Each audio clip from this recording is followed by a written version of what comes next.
Hey guys, it's Brooke with WTI. I have a son, so of course he likes cars or trucks or anything like that. But when we found these Stone and Clark construction vehicles, I think these are probably his favorite thing that we have gotten so far in that department. These little trucks are so cute, but they all actually do things like they're supposed to in real life.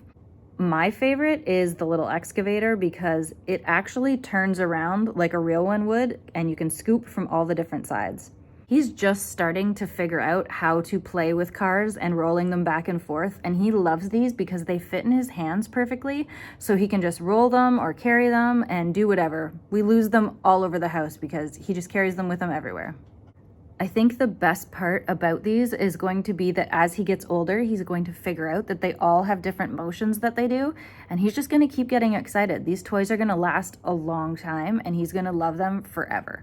My son loves these toy trucks so much, but I even get excited that they all do different little things. They're so cute, and that's my point of view.